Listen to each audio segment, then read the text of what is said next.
The wind in Mellor County had a way of scraping the world clean. It swept across the high desert like a cold broom, rattling porch signs, peeling old paint, and pushing dust into every crack a person tried to seal. For 4 long years, that same wind carried one story through the small town of Ira, Nevada. 2 young girls had vanished without a single trace, and the land stayed quiet like it was keeping the secret. Sarah Jones was 12. Maya Smart was 11. One warm afternoon, they biked down a dirt farm road past fence posts and dry sage. They never made it home. No scream was heard. No broken bike was found. No shoe, no ribbon, no note. The county searched until their boots wore thin. Men rode horses through draws and washes. Women cooked for search parties and kept lanterns burning late, as if light could pull the girls back. Then the weeks turned into months. The months turned into years. The yellow ribbons tied on gates turned pale under the sun. Every lead died. Every hope dried up. The case became a hard stone, lodged in the chest of everyone who lived there. Cliff Burroughs carried that stone longer than most. He was 62, a quiet rancher who knew more about cattle than people. His face was rough as weathered wood, and his hands were made for rope and reins. He lived alone on a stretch of land that felt too big since his wife passed and his grown kids moved away. Most days, the only steady company he had was his horse. The horse was a palomino gelding with a pale gold coat and a thin scar under his mane. Cliff had bought him cheap at an auction in Burns after noticing the animal's calm eyes. The horse looked hungry and tired back then, ribs showing, head lowered like he had learned not to expect much. But he listened. He watched. He remembered. Cliff named him Bolt because he wanted the horse to have a strong name, like a fresh start. Over time, Bolt became steady and dependable, the kind of horse that did not spook at rattlesnakes or thunder. In all the months Cliff owned him, Bolt never once acted strange. Until the day he did. It was a sharp October morning. The mountains wore a new line of snow, and the air smelled like cold rock and dry cedar. Cliff rode the east fence line, checking posts and wire, heading toward a place locals called Shepherd's Fissure. It was a narrow box canyon that stayed dark even in summer. Most folks avoided it. The silence in that cut of land felt wrong, like the world went hollow there. Cliff had never had a reason to go close. His cattle did not wander that way, and neither did he. But when they neared the canyon mouth, Bolt stopped so hard, it nearly threw Cliff forward in the saddle. It was not a stumble. It was not a small pause. The horse locked all 4 legs like stone. His nostrils flared. His whole body trembled. Then he lowered his head and stared into the shadows of the canyon like he saw something Cliff could not. "Come on, boy," Cliff said, giving a gentle nudge with his heel. Bolt did not move. He took 1 step back, ears forward, eyes wide.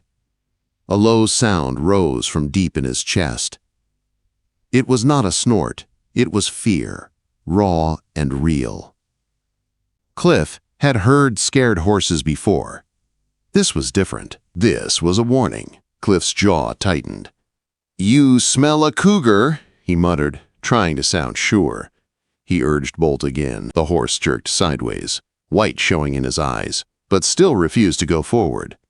Instead, Bolt pulled hard to the right, toward the canyon wall. He paced in tight circles, tugging so strong the reins creaked. His head kept snapping toward the rocks, as if insisting Cliff look there. "All right," Cliff grumbled, sliding off the saddle. "What is it?" Quote, "The moment Cliff's boots hit the dirt, Bolt pressed his head into Cliff's chest in a way he had never done before. Then he leaned hard toward the wall, almost dragging him.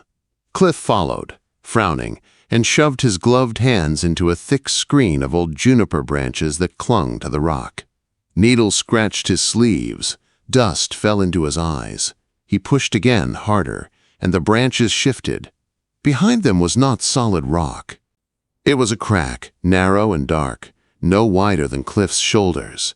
It was hidden perfectly by brush and shadow, like someone had worked hard to make it disappear. Cliff stared at it, his mouth going dry. He had ridden this land for 30 years and never noticed it. Not once. Bolt nudged him again, sharp and urgent. "You want me to look?"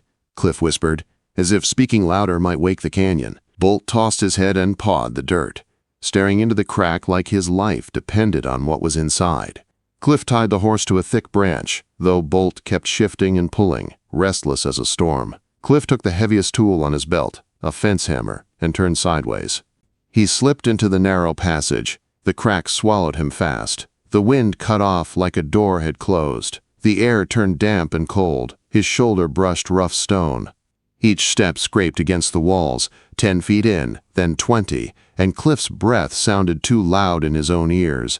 A faint gray light glowed ahead. He stepped out and froze. A secret basin sat tucked between cliffs, a hidden valley no larger than an acre. The rock walls rose straight up on every side, trapping the place in a cold stillness. Cliff smelled wood smoke, not fresh and not fully old, like someone had kept a fire here more than once. He scanned the ground and saw a dugout built into the cliff wall, its roof covered in brush to hide it. A small solar panel caught the weak sunlight. A goat pen stood nearby. This was not a hunter's camp. This was a home, hidden on purpose. Cliff crouched behind a boulder, heart pounding so hard it made him feel sick. Someone lived here, someone who did not want to be found.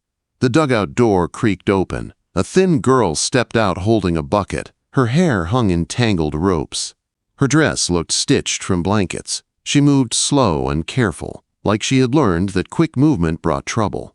When she lifted her eyes and saw Cliff, the bucket slipped from her hands and hit the dirt with a hard clang. She did not scream. She just froze, staring at him with terror so deep Cliff felt it in his bones.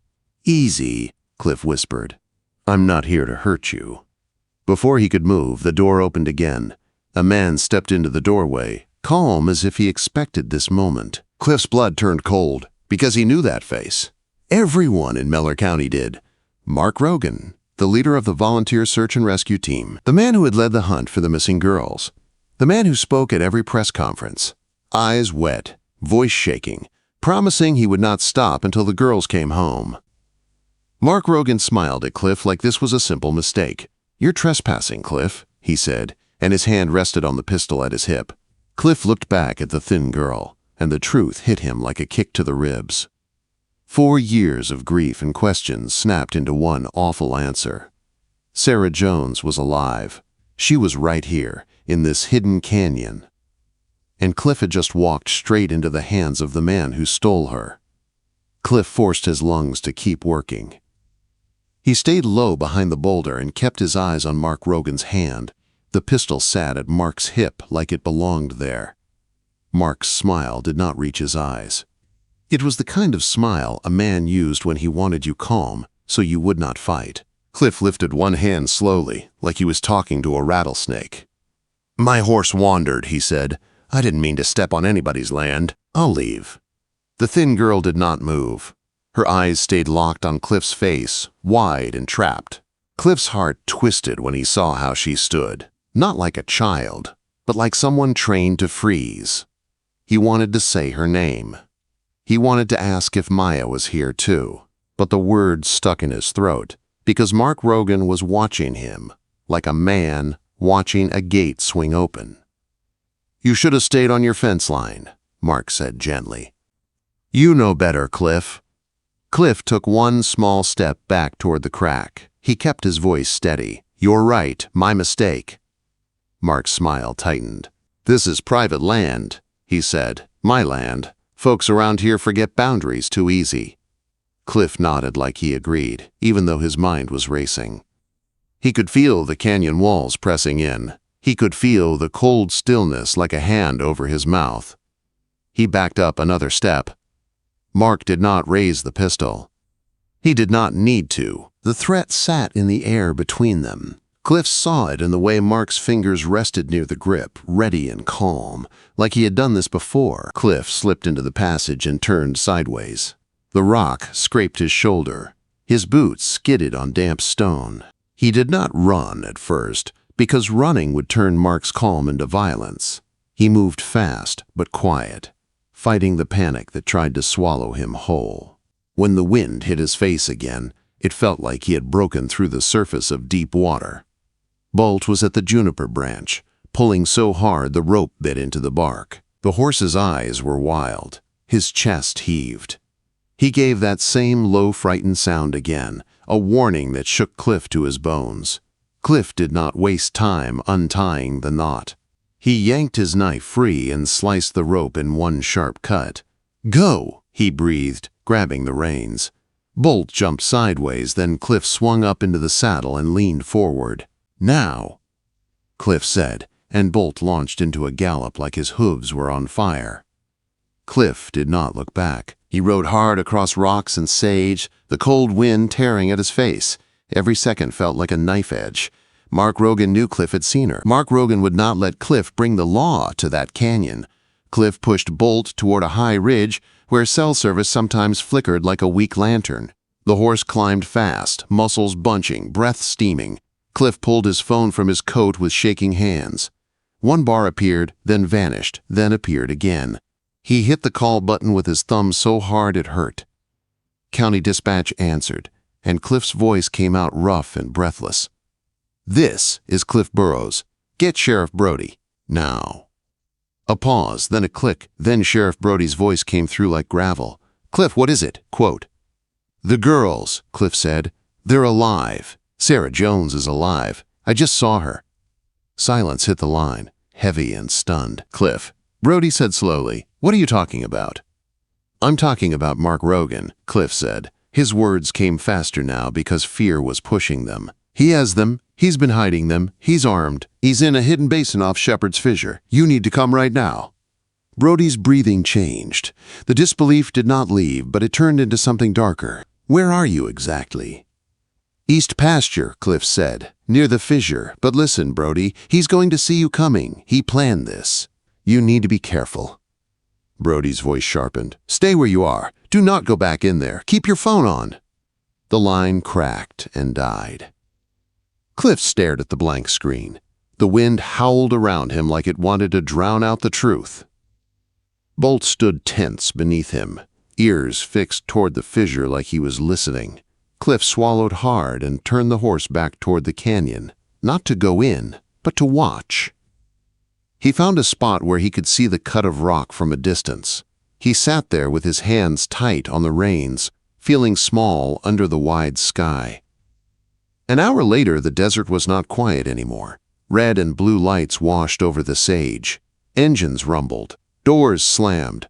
Deputies moved in lines. A helicopter thumped overhead, searching the cliffs, but the hidden basin stayed invisible from the air. Sheriff Brody stood near the canyon mouth with binoculars, jaw clenched so tight it looked painful. Cliff rode down and joined him. The sheriff's face was pale. "He built a fortress in my county," Brody said low, "and we never knew." "He knew the land better than anyone," Cliff answered. "He led the searches. He knew where folks would look and where they would not." Brody exhaled hard like the words tasted bitter. "I had coffee with that man," he muttered. "I called him a hero." Then Brody stepped forward with a bullhorn. His voice echoed off the rock walls. "Mark Rogan, this is Sheriff Brody. You are surrounded. Come out with your hands empty. Send the girls out now." The canyon swallowed the sound. Nothing moved. The wind slid through the crack like it was holding its breath. Then a gunshot snapped the air. Rock exploded 20 feet from Brody in a burst of dust. Deputies dove behind trucks. A shout went up. The helicopter lifted higher fast. Another shot followed, then another, each one placed like a warning. Not wild, not careless. "He has a firing port," someone yelled. "He planned for this." Brody crouched behind a cruiser, eyes fierce. "We cannot rush in," he said. "If he panics, he will kill them." Cliff's hands trembled. He stared at the fissure and felt helpless. Too old, too slow, too late. In his mind, he saw Sarah's face, the terror in her eyes, and he imagined Maya somewhere in that dugout too, waiting for the same fear every day.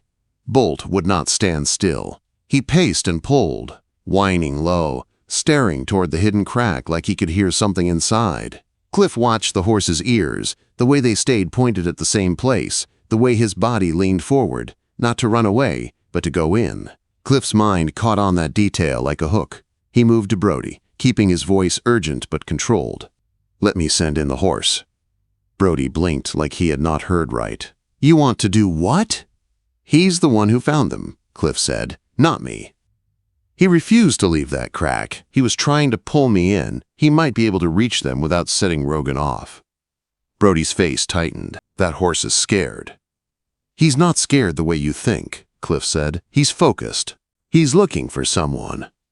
Brody stared toward the canyon, then back at Cliff. The sheriff's eyes looked tired, like the weight of 4 years was sitting on his shoulders too. He looked at the teams, at the rock walls, at the danger they could not see. Finally he said, "If this goes wrong, Cliff, it goes wrong fast." Cliff did not answer. He turned and walked to Bolt. His fingers worked the halter loose with shaking speed. He leaned his forehead against the horse's warm face. "I don't know who you're looking for," he whispered. "But you go find her." Then he slapped Bolt on the flank. "Go?" Bolt spun and shot into the narrow crack without a moment of doubt, disappearing into the rock like a golden ghost. The deputies watched, stunned. Brody's mouth opened, like he wanted to stop it, but the horse was already gone. Inside the hidden basin, Mark Rogan's voice rose, angry and sharp, like a man losing control. Then a sound cut through the canyon that made every head outside snap up. A horse's cry, deep and trembling, filled with recognition. In the basin, Sarah stepped out of the dugout like she was pulled by a rope. Her breath caught in her throat. Her eyes locked on the palomino standing there, sides heaving, searching. Sarah's lips parted. Her voice came out like a prayer. "Sundown." The horse froze, ears forward. Then he ran straight to her and pressed his head into her chest with a force that nearly knocked her down. Sarah's knees buckled. Her hands flew into his mane. Tears streaked down her dusty face as the world cracked open around her. Outside, through stone and wind, her scream burst into the night. "We're here!" Sarah shouted. "Help us!" "We're here!" Sheriff Brody turned, eyes wide, and his voice went hard with certainty. "That was Sarah," he said. He grabbed his radio. "All teams," he snapped. "Breach now." Quote, the moment Sarah's voice tore through the canyon, Sheriff Brody stopped thinking and started moving. He pointed at the crack with a sharp hand, and deputies rushed forward in a tight line, shields up, boots scraping rock. Cliff stood behind them, holding Bolt's reins with hands that would not stop shaking. Bolt's ears stayed locked on the fissure, like he was still listening for Sarah's next breath.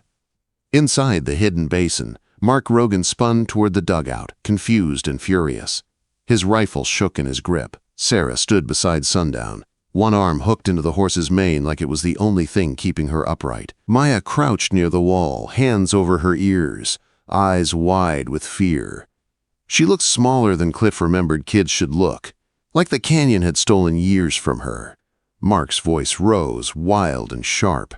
"You do not understand," he yelled at Sarah. "They are coming to take you. I kept you safe. I saved you." Sarah's face tightened, and something hard rose in her eyes.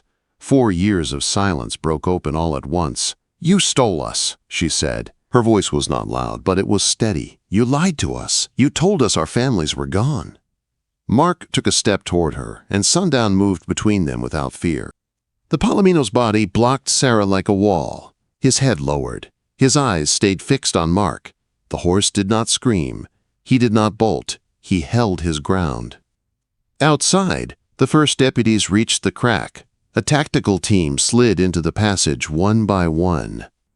The narrow rock walls forced them to move slow, shoulders scraping stone, gear catching on jagged edges. Brody stayed at the entrance, jaw tight, eyes burning. He did not speak into the bullhorn again. He knew words would not reach a man like Rogan now. Inside the basin, Mark heard the sound of boots in the rock. His breathing changed. The calm mask on his face cracked. He raised the rifle, aiming it at the passage, then at Sarah, then at the horse, as if his mind could not choose which threat was worse. Sarah tightened her grip on Sundown's mane.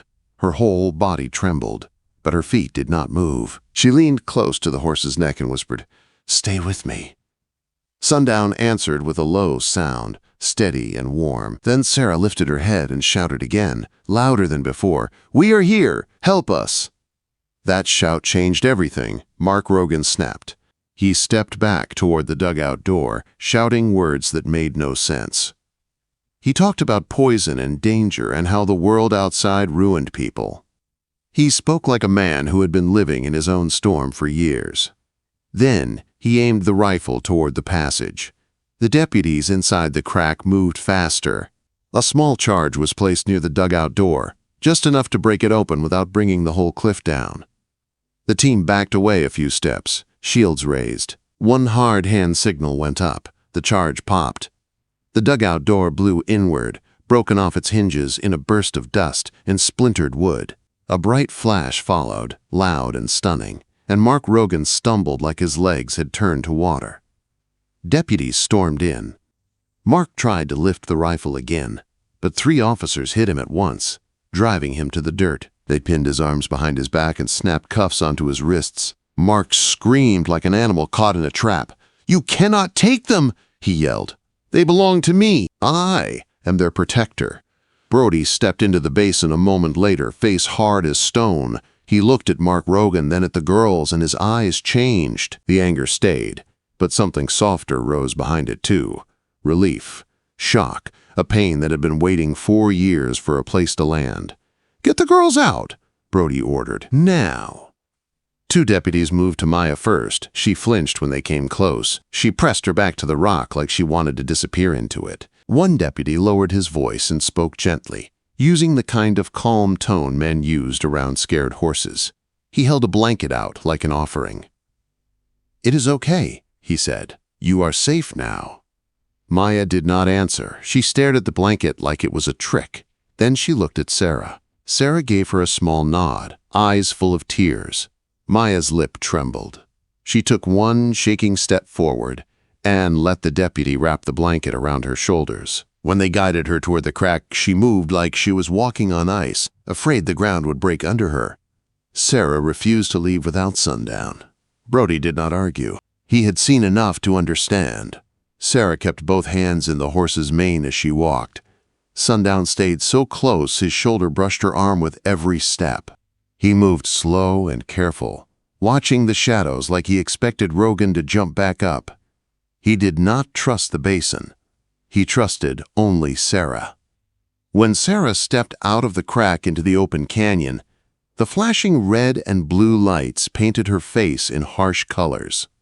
She blinked hard, like the light hurt after so long in the dark. She looked smaller than the missing posters had made her seem, older too, but she was alive. Cliff stood near the cruisers, holding Bolt's reins and staring like he was afraid this was a dream that might vanish if he breathed wrong. Sarah's eyes found him. She looked at his weathered face, then down at Sundown, then back again. For a long moment she said nothing. Then her voice came out thin. "You found me." Quote, Cliff swallowed hard. "Your horse found you," he said softly. "I just listened." Sarah's grip tightened on Sundown's mane. Her shoulders shook as the first real sob broke free. A deputy stepped close, ready to help, but Sarah leaned into the horse instead. Sundown pressed his head against her chest, steady and strong, like he was holding her together. The rescue hit Ira like lightning. Word spread before the sun even rose. People poured into the streets. Some cried. Some prayed. Some just stood still, hands over their mouths, unable to believe it was real. News vans rolled in. Cameras flashed. Reporters shouted questions nobody answered. The sheriff's office locked the doors and set guards outside the hospital, trying to keep the girls safe from the noise. The truth came out piece by piece in the days that followed. Mark Rogan had not taken the girls for money. He had not asked for ransom. He had built a hidden home in a basin nobody knew existed. He kept goats. He used a small solar panel. He planted fake clues and led searches with a broken kind of pride. watching the town beg for answers while he stood in front of them like a hero. He told the girls their families had forgotten them. He told them the world outside was dangerous. He said he was saving them from a life that would hurt them. Over time, fear became routine. Routine became control. And control became a cage. Maya needed help the most. She barely spoke at first. Loud sounds made her shake. Fast movement made her flinch. But she was out. She was alive. That mattered more than anything. Sarah surprised everyone. She spoke sooner. Not because she was not scared, but because she was angry. Her anger gave her strength when fear tried to swallow her. She asked for her parents. She asked for her home. She asked for her horse. That horse was the question that would not go away. How did a palomino bought cheap at an auction lead a man straight into the hidden canyon after 4 years? How did he know where to stop, where to stare, where to refuse to move? The answer came quietly, not on television, not in court, but in a hospital waiting room with bad coffee and hard chairs. Cliff sat holding a paper cup he could not drink from. John Jones, Sarah's father, sat beside him. 4 years had hollowed the man out. He looked older than Cliff, even though he was not. His hands shook when he spoke. "That horse you rode," John said, staring through the window at the stock trailer outside. "He looks familiar." Cliff followed his gaze. Sundown stood tied near the trailer, refusing hay, refusing water, eyes fixed on the hospital doors like he was waiting for Sarah to come back out. John's voice cracked. "Sarah had a foal," he whispered. "A palomino born on our place. She named him Sundown because of a gold streak in his mane. After she went missing, we lost everything. We had to sell him. I never knew where he went. I thought he was gone forever." Cliff felt the world tilt. He remembered the auction in Burns. The thin palomino, with calm eyes. The scar under the mane. The gold streak, the way the horse had stood still when Cliff touched him, like he was listening. Cliff had renamed him Bolt because he thought he was giving him a new start, but the horse never forgot his old life. Cliff swallowed hard. "John," he said, voice rough, "I think Bolt is Sundown." John's breath caught. Tears filled his eyes so fast it stunned him. For a long moment he covered his mouth like he could not let the sound out. Then he leaned forward and cried, in a way that did not look like a grown man crying. It looked like 4 years of pain pouring out all at once. It was not luck. It was not a miracle from nowhere. It was memory. Sundown had been waiting. He had been living on Cliff's ranch, working quiet, listening to the wind, carrying a name inside his bones that Cliff did not know. When the horse finally caught a scent, a sound, a piece of the past near Shepherd's Fissure, he refused to leave. He did not lead Cliff to danger because he wanted trouble. He led Cliff because he wanted Sarah. The horse did not find the girls. He found his girl. 6 months later, the desert looked warmer. The wind still scraped the land, but the town felt different. Ira was no longer held together by fear alone. People talked again. Kids played again. Doors closed at night without panic behind them. Cliff drove his trailer to the Jones family's new place on a spring afternoon. Sundown stood inside, calm and clean now, coat shining in the sun. Sarah waited at the fence, hands tight on the rails. Maya stood beside her, still quiet but not hiding anymore. John walked out to meet Cliff, his face serious. "We cannot afford him," he said. "We cannot pay you." Cliff shook his head and held out a folded paper. "You are not buying him," Cliff said, "and you are not taking him." John frowned. "Then what is this?" Quote. Cliff's voice softened. "He is going home." It was the signed transfer. Cliff had already filled it out. Sundown belonged to Sarah again, the way he always should have. Sarah's eyes filled with tears. She opened the trailer gate with shaking hands. Sundown stepped down slow, then lifted his head and walked straight to her like he had done it 1,000 times. Sarah wrapped her arms around his neck and pressed her face into his mane. The sound she made was small, but it carried everything. Cliff thought he would feel empty without the horse. Instead, he felt full. He did not go home that day to an empty house. He stayed. Then he came back the next day. And the next. He taught Sarah how to ride again without panic. He taught Maya how to hold a lead rope without fear. He showed them both how to breathe when the past tried to grab their throats. Soon the town joined in. Neighbors donated wood. Men built fences. Women brought food. Kids painted signs.